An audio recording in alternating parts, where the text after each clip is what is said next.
Savvy Central Radio, drawing out the best from our guests with your host, Christina Nitchman.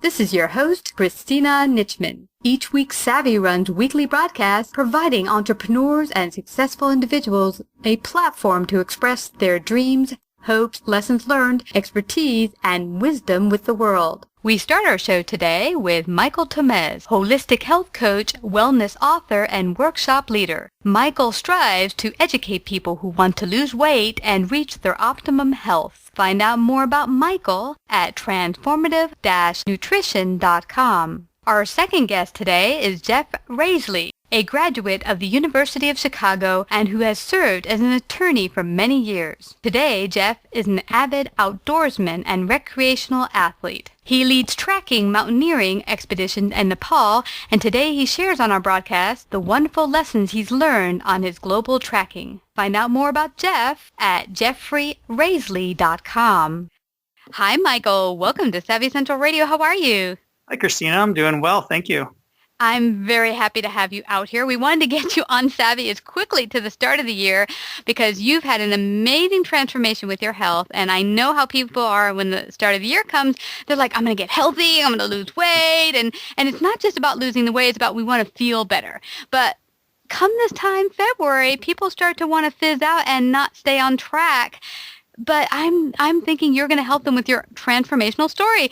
But before we go there, share how this all got started for you. Yeah, Christina. So it happened, I'll flash back to about 1997. Long story short is I met a girl and fell in love. I was in high school, and she had a child, and I raised it for about 2 years and found out the child wasn't mine, and she was cheating on me the whole time. And that actually created a very depressive state in my life. And, obviously I ended the relationship, and I didn't really care about things in my life. So I started eating really bad, and I gained about 70 or 80 pounds in the course of a year and a half. Mm. And yeah, it was a bad time in my life. And I developed sleep apnea, high blood pressure, and some other health problems because of it, lifestyle related issues. And long story short is it was actually a New Year's resolution in 2000, at the end of 2001 to 2002. I got to the point where I had sleep apnea so bad that I was falling asleep driving, and I actually got into an accident, and it was scary. I mean, I was 20 years old at the time, and, at that age, you're like, well, what is going on here? I had no idea. I was scared. So it got to the point where I was like, okay, I have to do something now, because if I don't, I'm going to end up with even worse health problems when I'm older. So I started with the resolution. I kept up with it, and my dad helped me out with encouragement. He gave me some boxing gloves and a punching bag, and I took my workout outside. Over the course of about 10 months, I initially lost 70 pounds. Wow. And I felt great, and it was an amazing accomplishment. I looked great, felt great. But there was still a lot of resentment and anger that I was holding on to from that relationship, from what happened to me. I mean, that's pretty, traumatic. I mean, at 17 years old, having that kind of experience. Mm-hmm. And I held on to that for many, many years. I mean, I'm talking like 10 years. Mm-hmm. And, I was actually married, and I got divorced, and I had another relationship after that. And I didn't realize until I met the woman I'm with right now. She's my wife, but she actually introduced me to some personal growth and self-development work that actually had me take a deep look at that relationship and how I was bringing some of that emotional and mental baggage into my current life. So it wasn't until I actually worked on that baggage and got rid of it that I was able to lose the additional 30 pounds, which I'm actually, from that point, I'm actually 100 pounds lighter. So I lost 100 pounds. Wow. But the most significant thing that I lost is actually the baggage that was holding me down. And once I actually got rid of that baggage, I was able to fully love my life and appreciate my journey. So, wow. In a nutshell, that's everything that I've been through. And I wanted to reach out to people with this message. So I wrote a book. And, that was my contribution to our country. I'm in our world right now because, I mean, it's important. We have an epidemic right now, and we're the most obese we've ever been in the history of record keeping. Yeah. We're at 60% overweight and I think 35% obesity now in the United States. And it's a scary thing. And I want to try to, impact that as much as possible. So basically, is it 60% of the populace is obese?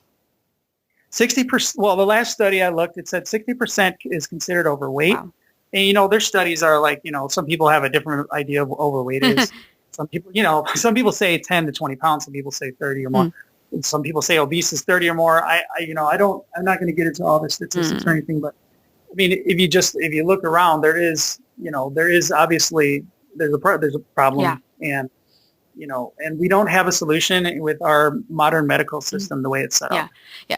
And this brings to mind, Oprah had been going through her own transformation of trying to find her perfect body and get comfortable in her own skin.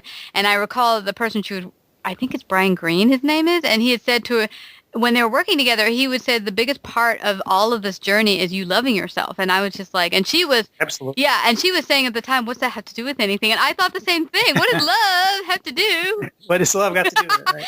Yeah, exactly. So, because that brings something very important to mind when you mention the baggage and the emotion stuff that might be going on inside. How does that all play a part in keeping us overweight? It plays a huge part, and I didn't even realize this for years. And it plays a huge part because so there's so many fad diets out there, and it's easy to lose weight. I mean, let's be simple. Anyone can physically lose weight, drop pounds, lose inches. That's not difficult. Anyone can, obtain those results. But the mental emotional attachments to things from the past, for me, it was a bad relationship. I mean, other people have other things like, they're at a job that they're miserable at for 5, 10, 15 years, or, they had something very traumatic happen to them in their life that, they haven't addressed, or that they stuff away and pretend that, that never happened. Or it's those kind of things that when we really start questioning, okay, why do I come home and want to stuff my face? Am I really trying to stuff my emotions? That's really the kind of questions that my book, it asks. My book, Transformative Nutrition, goes into great detail and kind of getting to the depths of people's emotions, people's thoughts, people's feelings, what is going on for them, because I mean, we're all, no matter where we live, I mean, you could be in China, you could be in Africa, America, it doesn't matter. We deal with the same stuff. We have insecurities, we have fears, doubts, anger, we feel joy, we feel happiness, we feel sadness.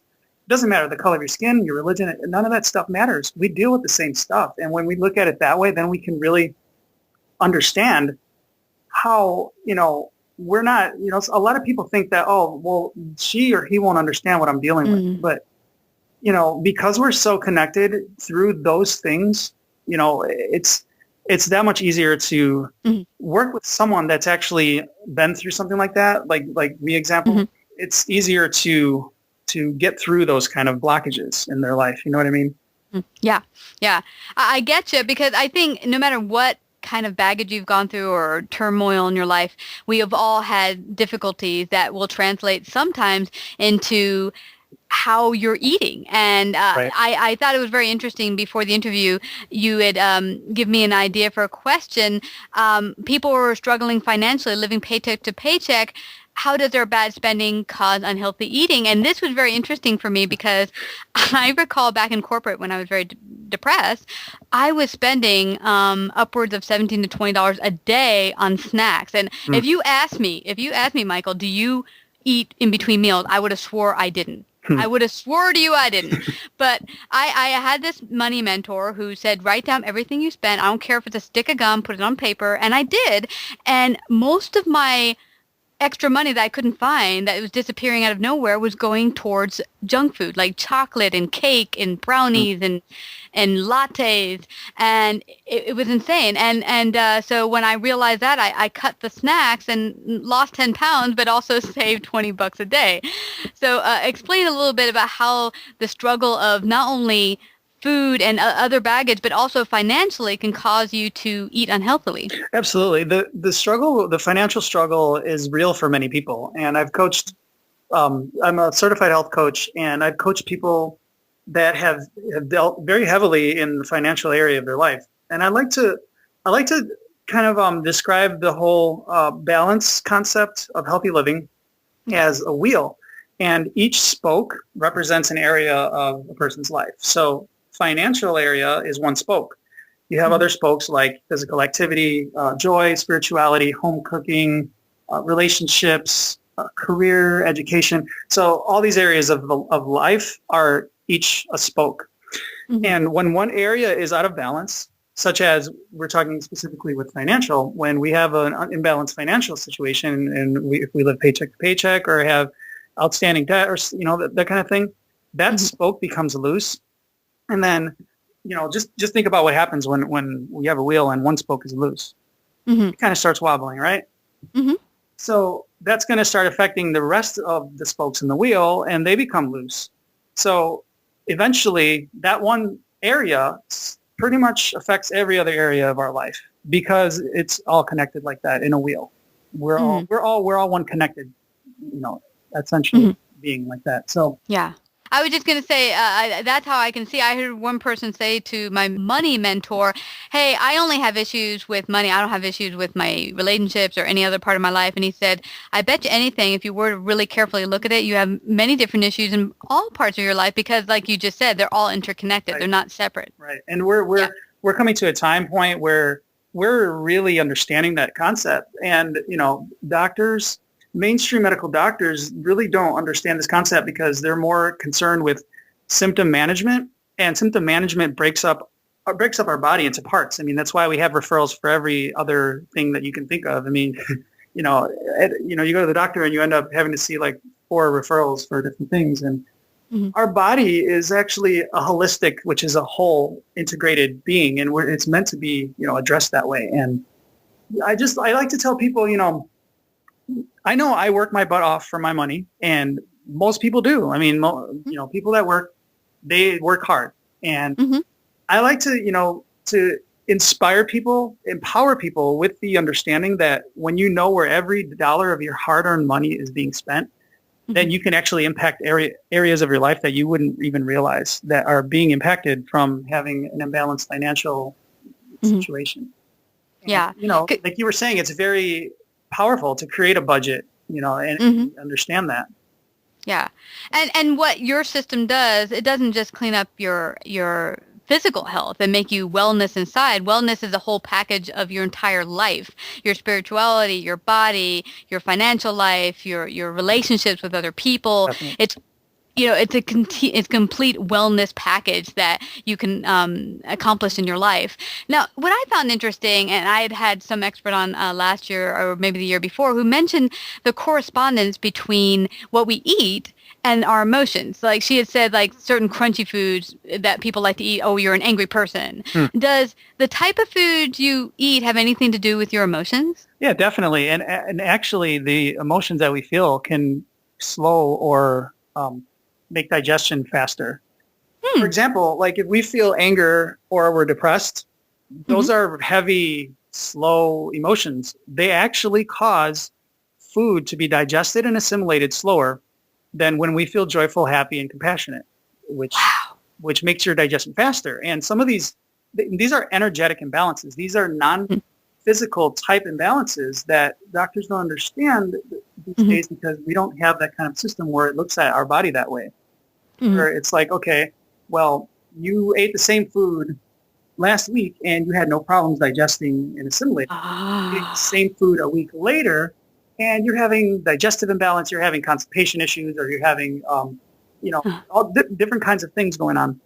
And when we really look at it, it's like, okay, yes, we might not be choosing the right kind of foods, But when we are, and we don't still, say, for example, we're eating all organic and all natural and all good food, and we're still having issues with our body, then what I usually do with my clients and in my book, Transformative Nutrition, is I have people really look at how they're feeling, what kind of emotions they have going on, and see if that's affecting how their body is interacting with everything, with the food they're eating and the thoughts they're thinking and what they're feeling, how they go about life, the choices they make, the type of personality they have, the interactions they have every day. All these are connected. Wow. Because this recalls for me, lately I've realized I've had an issue with grains, or I should say wheat in particular, makes me feel very uncomfortable. So I've given it up. But it's interesting, when I'm under stress, I find that those grains in particular, or wheat, it bothers me more than when I'm not under stress. That's interesting. It's really interesting because I just wanted to say one thing about stress. Stress is actually one of the underlying causes of so many things these days. It's like, we live in a fast-paced society. We live in a go, especially, in the United States. We're all about productivity, and that creates a lot of stress on our body. And stress is actually, it actually causes an energetic, it causes heat in our body, which can lead to inflammation. A lot of pain that people feel is due to stress. Well, actually, it's due to inflammation caused by stress. Wow. So in essence, it's not just eliminating certain foods that might cause inflammation, say, sugars and stuff, but also looking at the emotions you're feeling. Now, for myself, I have about 50 pounds I need to lose at least. And there might be someone out there who's struggling, has pain, they're overweight, and the weight is really hurting them in a lot of different levels. Maybe they have diabetes. Where do they start to look in their life to start to transform? Because emotions we talked about is one thing, but where is their starting point? Is first looking at their emotions, keeping a journal? What is their starting point for getting started on this journey? I would say, like you were saying, there is a connection with everything, because when I was 100 pounds heavier, I developed back pain and all kinds of other knee pain and stuff. So it is definitely connected. Just wanted to say that. And for listeners that, can identify with some of the things that I'm saying and with some of the things that you may be, discussing, is that the starting point is, I would say that the most powerful thing that, someone could do is to read my book, Transformative Nutrition, because I imparted 13 years of wisdom, knowledge, all the education that, everything I've researched, everything I learned through losing 100 pounds, reversing sleep apnea, gum disease, high blood pressure. I imparted all my knowledge into that. So that's a great starting point, because I seriously dumped everything I have into that book. All my passion is in it. Everything that I, could possibly tell someone in my health coaching sessions is in that book. It gets people to understand what health coaching is, what it can do for someone, and how it can help people to get where they want to be. It's kind of like working with a personal trainer. When you compare health coaching to personal training, however, it's different in that it goes much deeper into the mental, emotional, spiritual aspects of people's lives. You work with with a personal trainer for an hour, and then they give you some dietary recommendations, and then you come back next week. But, health coaching is actually designed more to see, okay, where do we need to start? Where do we need to begin? What are the small goals, the steps we can take, the steps that we can formulate to create the staircase that leads to the ultimate goal? Because a lot of the time, and I experienced this personally. I, thought about making a resolution, because when I did the resolution, I said, okay, I do want to lose 70 or 80 pounds. But if I was to have that be my goal, then, that's daunting, that's overwhelming. And a lot of people experience that. And that's the thing you don't want us to do to start, is to create that, it's good to have that goal in mind, but we need to start with small, realistically attainable goals, and then build from that, like steps. Yeah, yeah, I agree because I've tried doing I'm going to cut out all bad stuff in my life and then you do it for like a couple weeks and you fall off the wagon and you go back to eating the way you did beforehand and Right. nothing's really changed. And one girl came on my show and she said she had a guy who was eating a lot of crap. I mean, like Big Macs and whatever. And she said, I got him to cut one thing out and that was soda. And that was hard for him, but just soda. And we traded it out for lemon water. And in 1 year, he lost 100 pounds from just that one That's thing. amazing. Because soda was, I guess, a big part of his overweight. Now, I know a lot of people who are extremely overweight and going through major health issues sometimes will reach for the, normal medical way of handling things like maybe prescription medication or getting some surgery done. Do you ever feel those are good options or, health coaching or going within a better option? I mean, what are your thoughts on that? I'm not going to say that the one is better than the other. They're very different. Mm-hmm. To begin with, to explain, there's a big difference. The first two that you're mentioning, the medications and surgery are, they're immediate fixes. So, and there's nothing wrong with that. I'm not making that wrong. I'm just saying that there's a difference because when you take the approach of health coaching or getting to the root cause of what led, you to gain the weight, that's actually making a commitment to your health goals. It's making a commitment to yourself, to your future. It's actually making an investment that has one of the most returns that you could possibly have with investing, and that's in your health. Because when you have radiant health, that's really all that matters. You can have all the money in the world, but if you're in poor health, you can't enjoy that money. So, exactly. and it's like, okay, it's like the question that I like to ask people is, do you want to lose weight or do you want to make a commitment to yourself? And that's where it all lies right there. And that the answer to that question will determine, what route to take. Now, the big difference here is that health coaching, like, okay, for example, in my experience, and I know a lot of people can most likely relate to what I'm going to say, and it's that I know I didn't become overweight overnight. So, what makes us think as humans that we can, lose weight or be fit and have a great body overnight? It doesn't work that way, and that's one thing that I, took into consideration when I knew I needed to lose weight, but I knew it was more of a complete and permanent lifestyle change than just saying I want to lose weight. And that's the starting point right there, is understanding the difference and knowing what the ultimate goal is. Yeah, that's a really, really good point. I have a very good friend of mine who had her stomach stapled because she was at an extreme point where it's either make some changes quickly or die. And she did, and she was good for about a year, and then she started to gain the weight back. And what she then did, she eventually took her health into her own hands and did a holistic approach, working with a coach to get on top of it, because she would have been back where she was again. So yeah, you mentioned a good point that it's a quick fix, and I know our society kind of likes the quick fixes, like, and they had them online. I did this like in my 20s. Remember that belt you would put on, and it would kind of it would electrify your muscles to make them work. So you didn't actually have to do sit-ups; they would do it for you. I thought it was such a cool idea. I was like, whoa, I'm going to get a six-pack and I won't even have to work out. And I got the belt, put it on. It freaked me out so much I sent it back. But it resembled the whole idea of our society of wanting the quick results without the effort. Right. We had the pill craze and the diet book craze and the workout DVDs and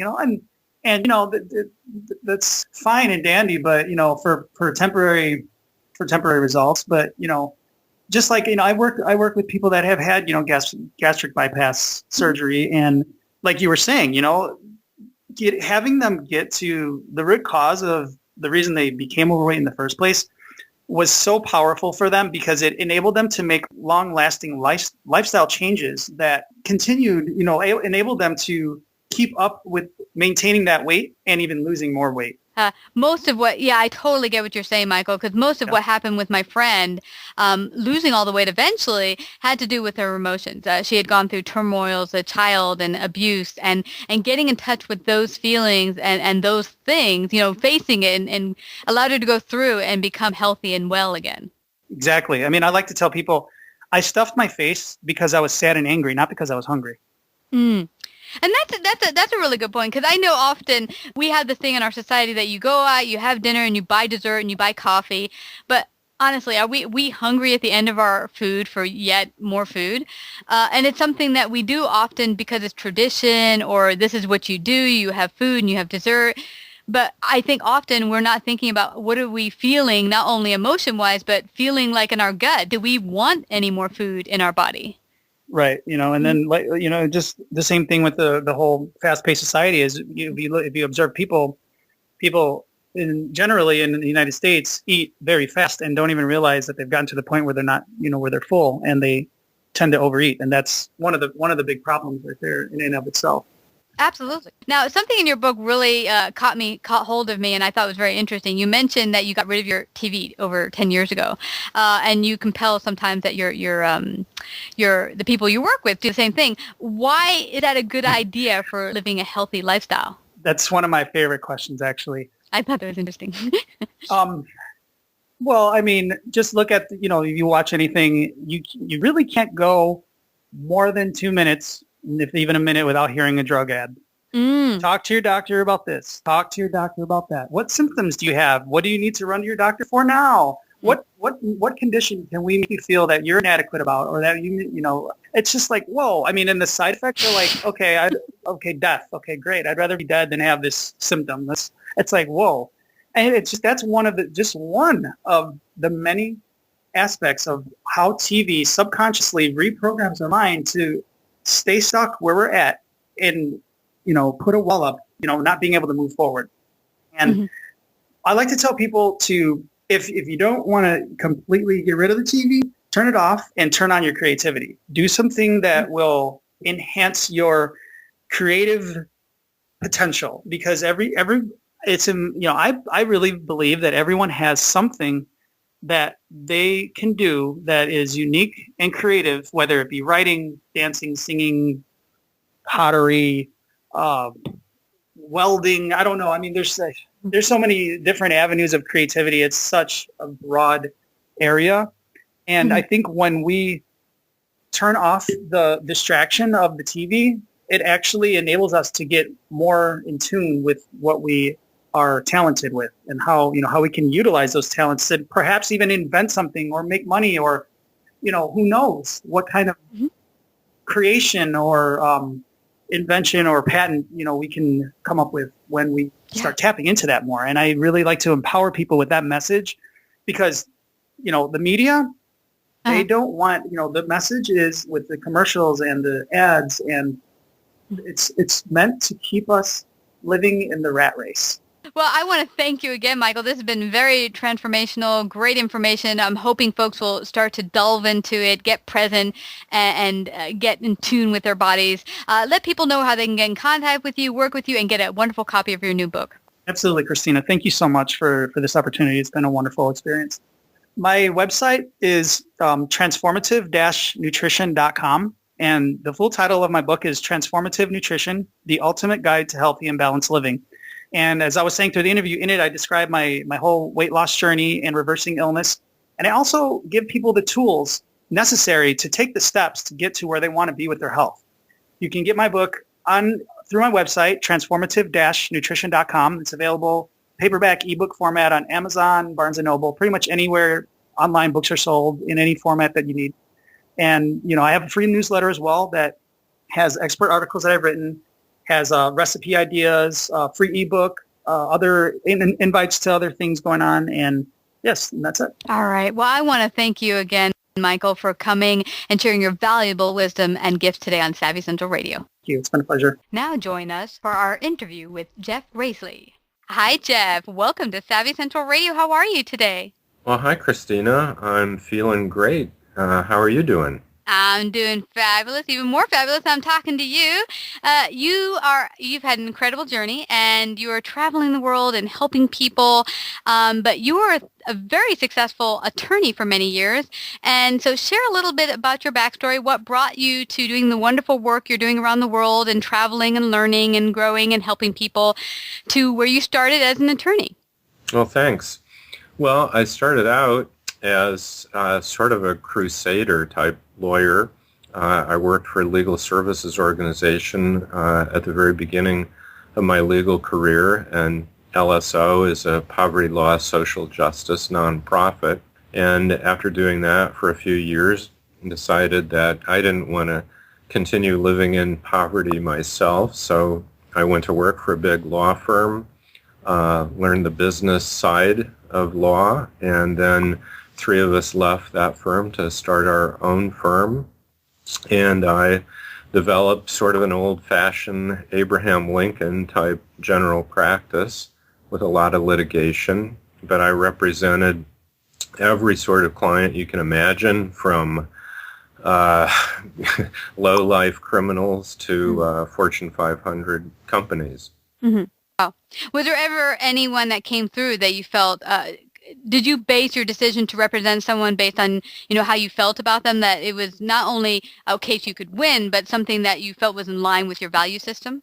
Well, when you cross the bar, so to speak, you take an oath that you will serve clients in need. And there's a fundamental ethic that everyone is entitled to legal representation, and then in parentheses, and no matter what a lousy son of a bitch they might be, in parentheses. And I think that's true, and I think that's that lawyers need to abide by that ethic for the system to work. However, there's various ways you can represent somebody. So, for example, when and I didn't do a lot of criminal law, but I did some. When someone would come in with a criminal case, I would straight out ask them, did you do it? And tell me about it. Tell me the truth. Give me the facts. Yeah.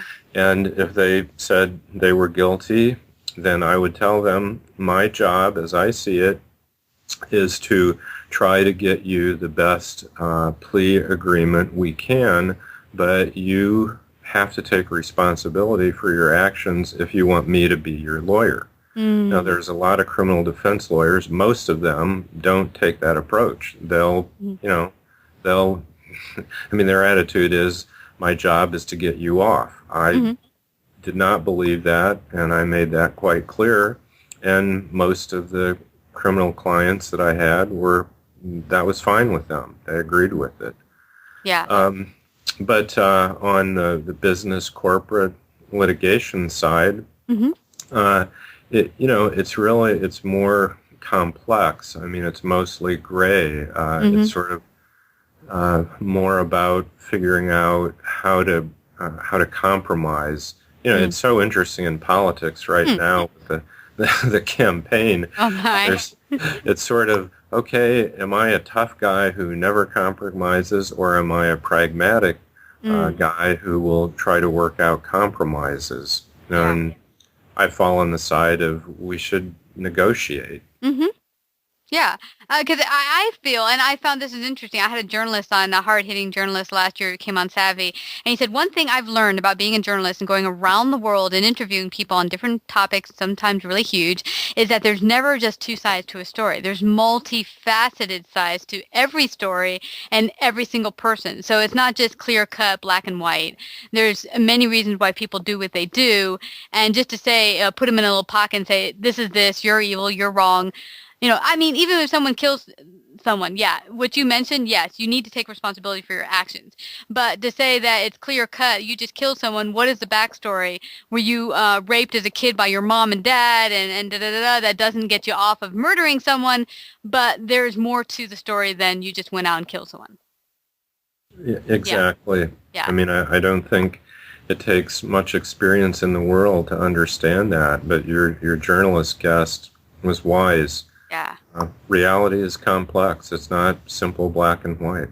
Yeah. Well, now bring us to the point you are where you're traveling the beautiful Nepal and around the world and starting up non-for-profits and helping people. How did you get from a super successful law firm to doing what you're doing now and starting your non-for-profit? Well, I've always had, a strong ethical sense of, if you're able, you should give back to the world. I mean, from the very creation of your life, you've been given by other people. And I was raised in a family that, was very active in local church and just civic affairs. And so I grew up with the sense of you should give if you can. When I was in high school, my girlfriend and I started the first Walk for Hunger in Goshen, Indiana. So, being a leader in philanthropic efforts goes back to my teenage years. And so the more financially successful I became, the more time and resources I felt like I could and would enjoy giving. And so after being free from the law, escaping the law entirely, yes, they aren't after me as far as I've been able to devote myself, not, I wouldn't say full time, because I'm also a writer, and I teach a class at Butler University every other semester. Have a lot of other things going on. I organize trekking expeditions to the Himalayas, but I serve on 6 nonprofit boards, and just came off being the president of the Basa Village Foundation, and my successor just took over last month, which I'm delighted about. But I'm the president of our local University of Chicago alumni club, and I spend a lot of time helping out the nonprofits that I'm involved with. And it's interesting because we had read beforehand that you had really gotten started on your journey to traveling and being an adventure traveler when you had manifested some midlife crisis symptoms. Were those health-related symptoms, or just like, I'm not happy where I am right now? I think what it was is I had turned 40, and life was great. I had achieved the American dream. I had a great marriage, a wonderful wife. We had 2 boys. Law practice was going well, but there was a kind of emptiness in my life, I felt, and which I think may just be the sort of a psychological stage that a lot of people go through, because it seems to be fairly common at 40. Yes. But anyway, I came home from work one day, and my wife had been noticing these midlife crisis symptoms, and she slapped down on the table in front of me a brochure about trekking in Nepal, and said, "Why don't you go do this?" So she was basically saying, "Go take a hike, buddy, and do it on the other side of the world." Yeah. And what she had sensitively understood was that I was giving too much of myself to work and family and, fulfilling obligations, but not doing one of the things that I had always loved, which is travel. And so I went over to Nepal with a friend, and we trekked up the Mount Everest base camp trail, had an amazing time there, and then we had a stopover in Bali and hiked around Indonesia, and that really kind of fired my engines to get involved in that kind of travel, which I hadn't really done before. So I took some mountain climbing classes and started doing mountaineering expeditions in the Himalayas, and eventually started leading expeditions. And so I organize groups every spring and fall. I don't go every time myself, but I work with a Nepali company, people who become friends of mine over in Kathmandu, and together we started the Basa Village Foundation. So we combine, we do what I call philanthro-trekking, I love it. combining philanthropy and trekking. Yeah. I really love that because and you're right. A lot of people in their 40s, I was 36 when I went through the is this it phase, and am I just going to do this desk job until I croak or almost croak and then get to spend a few years enjoying myself, quote unquote, or is there more? And I think we get to the point where it's great that I'm doing this career, even if you love the career, but what's next. And that's not a bad phase to be in. That I think as our soul and as people, we want to continually expand. I think that's also the fascination with Star Trek and stuff like that, is this idea of expansion and growth all the time. So I love the idea that you traveled all over the place. And as we talked about in the beginning of the interview, you had in the beginning was really working to help the poor and such, and you realized that, hey, I can actually build wealth and help more people. Talk a little bit about that, because I think sometimes, and a lot of our listeners that listen in and come on are coaches and consultants, and they feel this disconnect that if I make money, I'm not a really good person. I'm all about the money, and that's not really true. No, it's not. Like we were talking before we went on air, greed is one thing. To be the sort of person that is just completely devoted to acquiring more wealth for the sake of it. Well, that's being a miser. That's being Scrooge. Mm-hmm. That's living by the motto, too much is never enough, mm-hmm. which is what we used to say to our boys when they always wanted more dessert.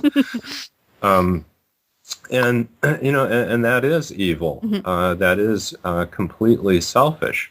But the good life is a balance of being selfish and unselfish. Mm. The Christian adage of love your neighbor as yourself. Well, there's self in there. Yeah. If you don't love yourself, you can't love your neighbor. Mm. And just like if you don't acquire some wealth, you don't have anything to give away. Mm-hmm. Even just giving in the collection plate of your church. Mm-hmm. Well, if you haven't earned enough money that week to pay your rent, buy your food, cover your own basic necessities, but you don't have anything to give your church. Mm-hmm. Well, churches can't survive. And the same is true with all nonprofits.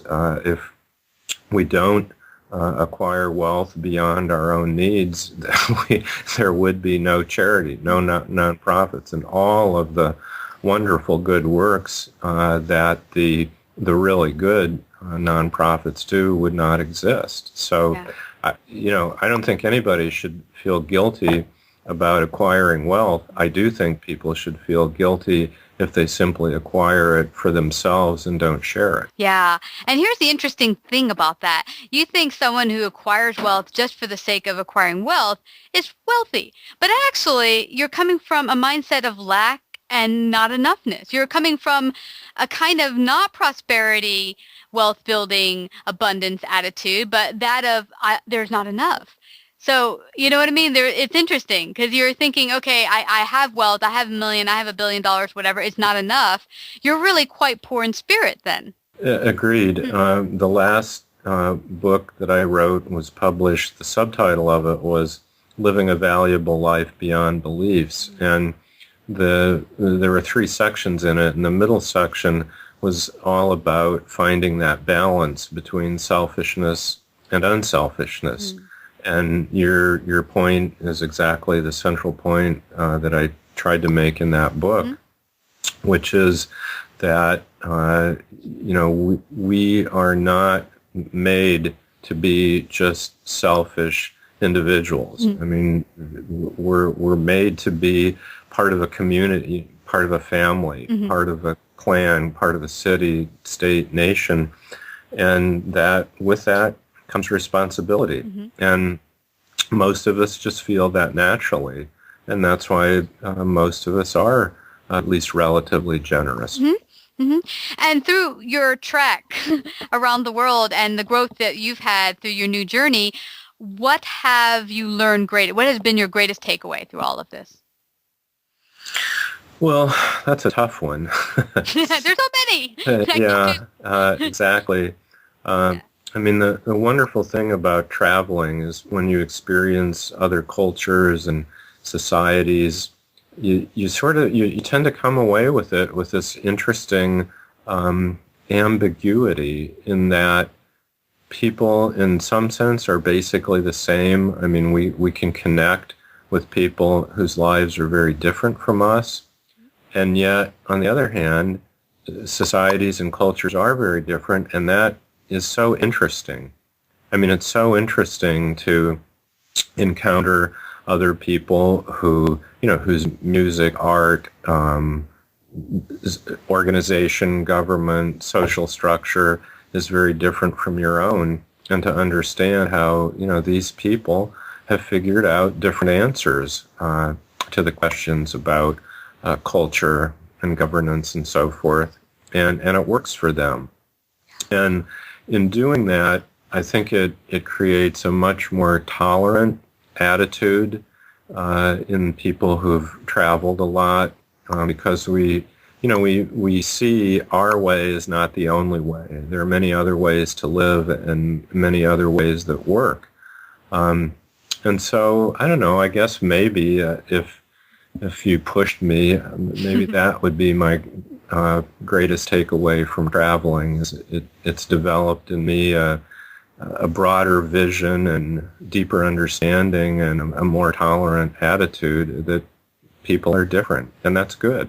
So for anyone out there, say there's someone sitting there today and they're just not happy with their life, they're where you were in your early 40s, where would you suggest to begin to find their greatest passion and greatest life? Well, I would suggest, and I'm sorry if this sounds like I'm trying to plug my last book, but I do address that very question in it. And what I think you should do is first spend some time soul searching. Many of us live such a busy, fast-paced life, and that's, where I was when I was having those midlife crisis symptoms, is just not paying attention to my own inner needs. So I would say take some time, meditate, look into yourself deeply, figure out, what you need that's not being satisfied, or just what you would really like to do. What would you like to experience that's not going on in your life right now?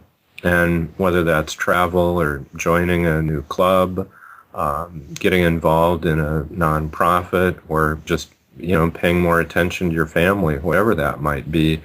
I think if you take some time to clear out all of the noise and stimulation that everyday busy life brings, you might be able to discover a new direction in life. And also, and this is interesting, a recent guest of mine said during the Christmas holiday that he decided to go to Rwanda, and he's made it his greatest passion after his career to do that. He said some people think, well, you have to be in the States, or you have to do this, that, and the other. He's like, everyone's heart has a different longing and different calling. What I'm doing might not be where you're led or called to. Go, like you said, do some soul searching and find out where your heart is calling you to and how to serve in your own particular, specific, Indeed. best way for you. Yep. Yeah. So, when you first started out on your trek around the world and started your non-for-profits, were there any in particular hurdles that came about for you, and how did you overcome them?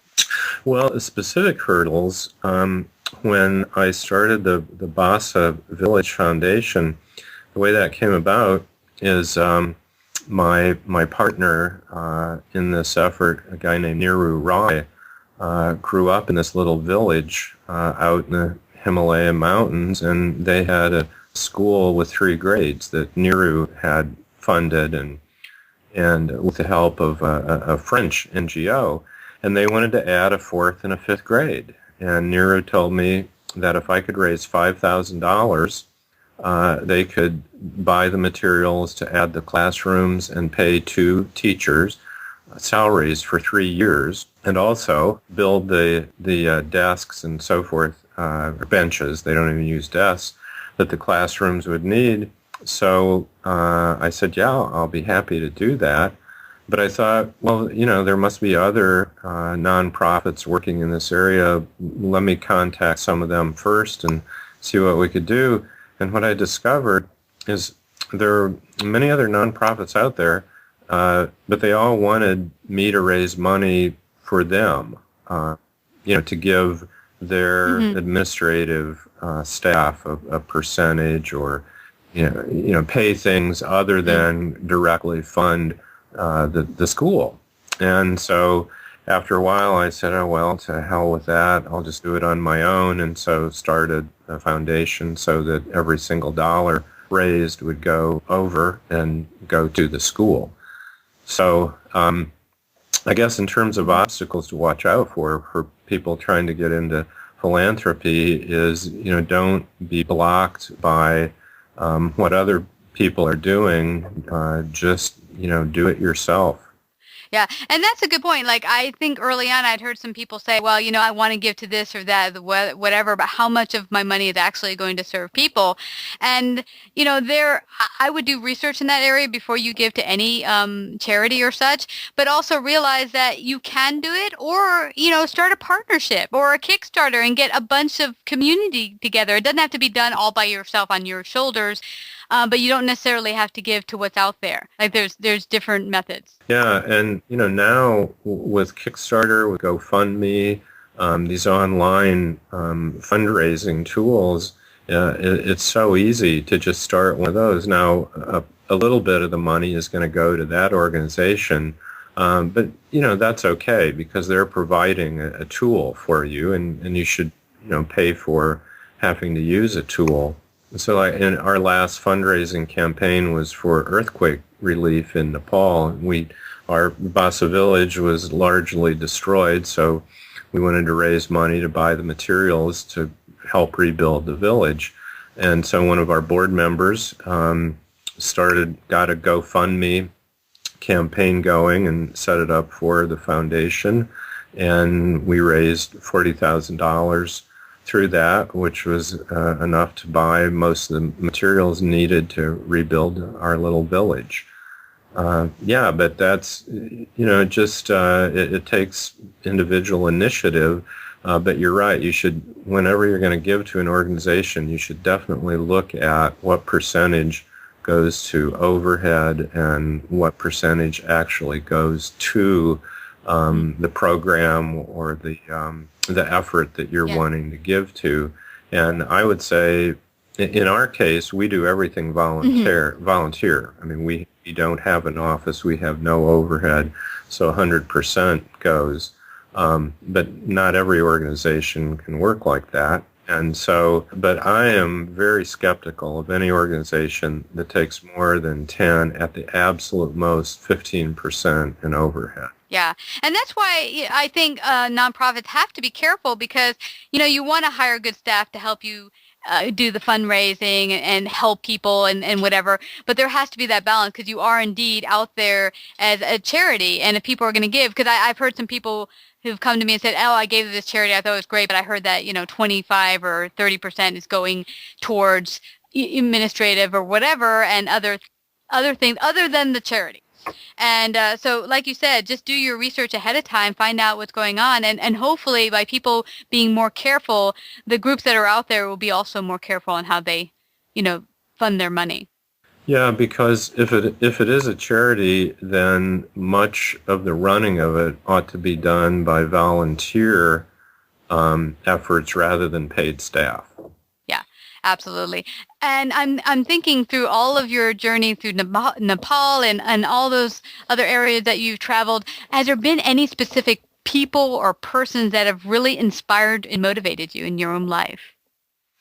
Yeah, and that's why I've developed this special connection with Basa village. I stopped counting after I'd been to 40 countries. But there's something very, very special about these people. They're in Nepal. Most everybody's heard of the Sherpas because they became famous from Mount Everest climbing. But there's a lot of other ethnic tribal groups there that live up in the mountains.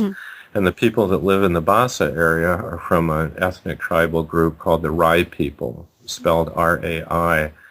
And they follow what's probably the most ancient of all religions, preceding Hinduism, Buddhism, and the Western religions, Judaism, Christianity, Islam. They are what our anthropologists would call animists. They believe that there's spirit in everything. Even a rock has spirit. And because of that, they have this extremely well-developed environmental attitude, an attitude of friendliness and consideration. And they're just because of that fundamental ethic. They're so lovely to be around. Any stranger that comes to their village is not a stranger. You're an honored guest. And if you come to the village, they don't expect to be paid. In fact, they don't even have a cash economy. And they will feed you, just give you what you need as long as you want to stay in their village. That's the ethic that they live by. Yeah. And so to have spent time in the village, gotten to know those people, I've developed a love for them, and have been really felt a great deal of fulfillment to try to help them improve certain aspects of life, like providing schooling for their kids and water system, electricity, and so forth. But the way we do that is, I don't suggest, and Niru, who grew up in the village but lives in Kathmandu now, we don't suggest anything that the village should do to change itself. We wait for the village leaders to ask us for help. So, they asked for the school, they asked to have a water system, they asked for electricity, and then I raised the funds, or our foundation over here in the U.S. raises the funds. Niru's foundation in Kathmandu distributes the funds, but the villagers do all the work. So they built their school, they built their hydroelectric system, they built their water system, and so forth, and they're not paid for their labor. So that way they really own it. Yeah. And they have their own school board, their own utility board. They own it, they run it, and it's theirs. Yeah. And so I think it's the best way to do philanthropy. And this is so cool. There's a woman that came on my show a couple months ago she worked for the Hunger Foundation, and she said one of the things I learned early on working for them, she said, I had this mentality, because she's in her early 20s, is I'm going to go in there and fix it with my own Western mentality and give them my solutions. And I quickly found that, these villages already have solutions. We just need to listen to them. It's their village, it's their life, it's their culture. Let them find the solutions. Let us help them, give them the tools to do what they need to do in their own village, in their own society. Exactly right. Yeah. Yep. Yeah. Yeah. And it was really interesting for me when Niru and I first started talking, because this is a guy who's a successful businessman because he developed his own trekking company, but who's actually had one day of formal education. Wow. Because he went to school one day and decided if he had to walk 2 hours to get there, he'd rather get paid. Yeah. And left and hired on as a porter. Yeah. But Niru and I, just in talking, discovered that we had exactly the same philosophy of philanthropy, which was that the village or community knows what it needs. If given the material support, it can find its own solution and then be responsible for running that solution and making it work on its own terms. So we decided we would never tell the village what we thought it should do. When it came time to building, for example, the school, the villagers would build it themselves. We'd provide technical support. But they had to build it themselves, they had to run it themselves, and it's theirs. Perfect. It's like you don't just give a man a fish, you teach him how to fish. Exactly. Well, yep. Jeff, this has been so wonderful having you come out today and share your wonderful journeys and adventures and wisdom with our audience. Let everyone know where they can find out more about you, get your wonderful books. Well, I have a website, which is www.jeffreyrasley.com. The Basa Village has a website, basavillage.org. There's also, I have an author page on Amazon, Amazon that's taking over the world, has all of my books listed. So either through my webpage or Amazon, easy way to access the books. And on my webpage, I have information about trekking in Nepal and about the Basa Village Foundation. If anybody is interested in going to see the Himalayas or getting involved with our foundation, would love to hear from you. Well, I want to thank you again, Jeff, for this very insightful interview, and thank you again for coming to Savvy Central Radio. Well, Christina, thank you. It's just been delightful talking to you, and if I don't get a ride on your airplane, I hope we'll at least get to talk again. I would love that. To find out more about our paid sponsorship opportunities or to become a guest and find out how we can help you get your message out to the world, call 718 area code 713-2289 or email at savvycentralradio@gmail.com.